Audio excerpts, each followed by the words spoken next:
Hi, movie recapped here.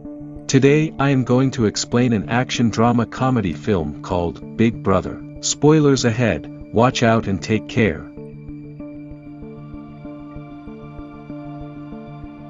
Henry has returned to Hong Kong after serving in the US military for years. Looking to start a career as a teacher, he goes to his former school, Tak Chi Secondary. The principal notes that he doesn't have experience in teaching, but after being shown a recommendation letter from a higher official, he is given the job. Before Henry leaves, the principal informs him that the class he is assigned to teach is the worst one of their school.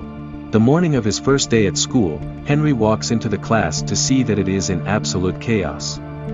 Some students are sleeping, others are singing, some are playing video games, while a good number of them are cooking ramen on a portable stove. Even after the teacher walks in, they completely ignore him, and continue what they are doing. Henry tries to get their attention but they pretend to not hear him. He gives up trying to divert their attention and goes around the classroom commenting on the things they are already doing. The students who are cooking are asked to eat less ramen because it contains too much sodium. Henry then approaches a guy named Zufa playing ukulele and helps him with it. Similarly, he warns a gamer kid against the radiation he might receive from staring at the screen all day. When the students finally start listening to him, he introduces himself and writes his name and phone number on the board. The students laugh because his handwriting is ugly.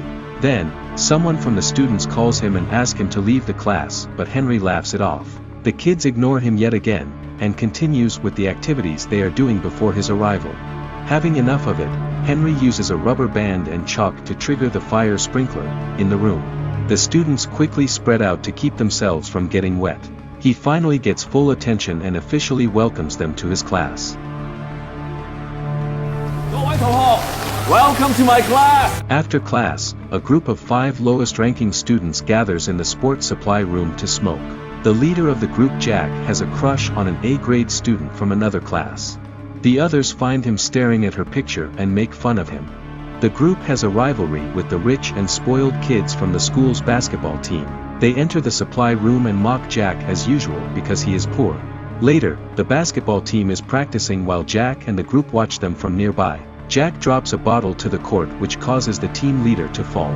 The group laughs but is given detention by the school's English teacher Miss Leon. To avoid detention, they play a prank on her and run away when she is busy cleaning her desk. Elsewhere, the school's principal is distressed because the education board is planning to deduct 20% of their annual funding. The people from the board come to take a tour of the school to inspect how the funds are being used. At the same time, Henry enters the classroom where the students have set up a bucket of water to prank him. But his reflexes work faster than the falling bucket and he is able to push it away. The students who have been waiting to make fun of him are left shocked. Henry asks for Jack's packet of cigarettes, knowing that he smokes. Jack simply hands him the pack, curious as to what he is about to do. Then, Henry asks Zufa the 3 ingredients that are in a cigarette. When he answers the question correctly, he is let to skip class for the day. Everyone starts to bang on their desks demanding that they should get to skip class as well. When they stop, he hands them all a cigarette, asks them to analyze it. Henry knows that if he simply mentions the effect it has on their health, they won't take it seriously. So instead, he asks them about the outcomes of smoking cigarettes and explains how tar forms in their lungs. For the first time, they pay attention to the teacher and are actually interested in learning. After the bell rings, he asks them to return the cigarettes and the students reluctantly agree. That day in the cafeteria, the captain of the basketball team makes one of Jack's friend bruise trip on his leg. This gives rise to an argument between the groups which soon turns into a fight. They throw food and tables at each other, destroying the place. Later, Henry is informed that 5 students from his class have been temporarily suspended for starting the fight. Henry finds Jack fighting his opponent in the hallway and stops them. On being asked to calm down, Jack accuses the school of being unfair because the rich kids get no punishment. That day after school, Henry goes through the files of all 5 students to find out more about them. The first guy is named Zufa, the son of a Pakistani immigrant who is always discriminated against because of his race. He is often accused of stealing by the policemen in his neighborhood. Zufa's only wish in his life is to become a musician. The second student is a girl named Dinan. She was a disappointment to her father ever since her birth because he always wanted a son. Her entire life, Danan has been trying to gain her father's respect. She even cut her hair to a shorter length and played with cars to pretend to be a boy. Yet, her father doesn't care about her while he treats her younger brother like a prince. Then, there are brothers named Bruce and Chris. Their mother ran away with a man when they were only kids, which turned their father into an alcoholic. The brothers only had each other to rely on while growing up.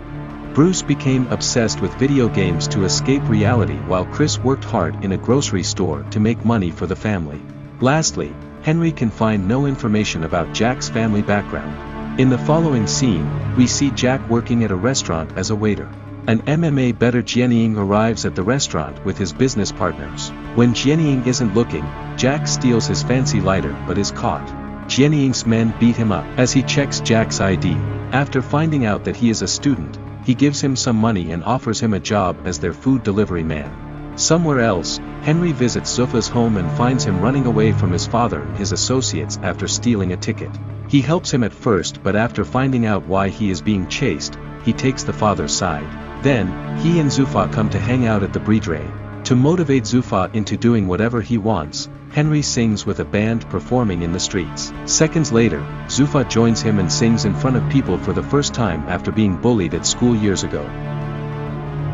Meanwhile, Bruce and Chris's father comes home late like always and orders them to bring him a beer from the store. When the brothers refuse, he yells at them to get out of his house. The next day, Henry meets with their father and convinces him to go to rehab for son's well-being. In the meantime, Danan's father brings her a bag of makeup products and asks her to act like a girl for once. Danan is furious at him for always making her feel like she is not good enough. She applies the makeup on her younger brother and sneaks out of the house with the car key. She is about to drive away in her father's car but is stopped by Henry at the right moment. He tells her that driving without a license is illegal and suggests an alternative. Following that, they go to a go-kart racetrack. Henry also invites her father and make them race. The father and daughter show no mercy to each other during the race and eventually end up outside the track. Suddenly, Danan's go-kart is hit by a vehicle but she manages to dodge it. Unaware of this, her father cries mourning his daughter's death. Danan realizes that he does in fact love her and hugs him. The next day at school, Bruce and Chris, along with the group, are sent to a rehabilitation center to interview a recovering alcoholic. They are surprised to see that the person they have to interview is their father. The students ask him how he started to drink. The man answers that he loved his wife dearly but she left him at the lowest point of his life. Hence, he started to drink and forgot that he had 2 kids to take care of. The man doesn't reveal that Bruce and Chris are his sons but apologizes to them. By the end of it, the brothers are left crying. Somewhere else, Jack has started to work for the MMA bettor Jenny. He offers Jack a lot of money to drug a fighter's drink in the next game. Jack is reluctant but is forced into accepting the offer. On the day of the fight, Jenny sponsors a fighter but bets money on his loss. Jack puts drugs on the fighter's drink but is caught while doing so. Before he can blame Jenny, he is beaten up and locked inside a locker. A while later, Henry arrives there and asks the fighters if they have seen his student. The men ask him to return home but Jack, from inside the locker, yells for help. After finding out he is being trapped, Henry attacks them and overpowers them easily. When the fighters step in, it gets a bit intense but Henry dodges their attacks efficiently. By the end of it, he knocks out their best fighter who was supposed to compete in a few minutes. In the next scene, they are at the hospital where Henry gets treated for his wounds.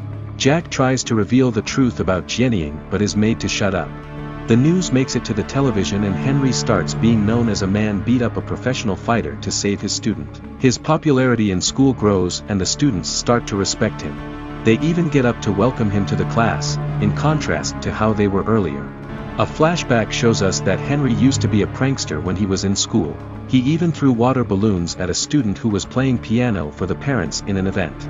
Later, he fought the same student and broke his hand. He was suspended for the fight, after which he had to fly to the States. Starting that day, the students pay attention when Henry teaches in class, and study hard for the upcoming college entrance test. Everyone is doing great, except Bruce, who has grown addicted to pills. It turns out that while Chris turned to video games to avoid his family's problem, Bruce started doing drugs.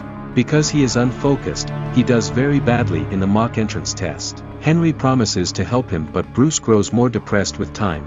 Eventually, he jumps off the balcony of their house. He is rushed to the hospital and goes into a coma. The media twists the news and blames it on the school and Henry for what Bruce did. The officials from the education board interview Henry and decide to revoke his teaching license. When he packs his things and leaves the school, the students chase him behind, asking him to stay. They are heartbroken by his absence, but they know that they should ace their upcoming test to make him proud. From that day, they study twice as hard to prove to the board that Henry is a good teacher. On the day of the test, Jack along with all his classmates get a text from Henry asking them to meet in the school an hours before the exam. When the students gather, they find out that it was Jianying's trick to keep them confined in the school so they won't make it to the examination hall in time. He is doing this to teach Henry a lesson. A while later, Henry arrives at school and finds out about Jianying's plan. He lets the students free and fights all of Jianying's people to stop them from harming the children. They escape and quickly make their way to the examination hall while Henry fights Jianying. While they are fighting one-on-one, Jianying reveals that he was the guy who Henry had thrown water balloons at when he was little. It turns out that since Henry broke his arm, he wasn't able to compete in a big music competition. Ever since the incident, he hasn't touched a piano and blames Henry for ruining his dream. Henry tries to reason with him but is attacked yet again. They struggle to get a hold of a knife. At last, Henry gets a chance to kill him but doesn't do it. He asks for forgiveness for what he did when he was little and walks away. The students reach the examination hall at the right time and complete the test. Cut the few weeks later, they all pass with flying colors. Jianying starts to play the piano again, but has a lot to practice before he gets as good as he used to be. Bruce recovers quickly and promises to attend the next year's entrance test. The principal is also delighted because the board decides to give them a 20% bonus fund because their students did very well in the entrance test. Henry returns to teaching and does the fire sprinkle trick on another batch of students. Subscribe for more videos like this, turn on the notification, and leave a like to help channel out. Thanks for watching.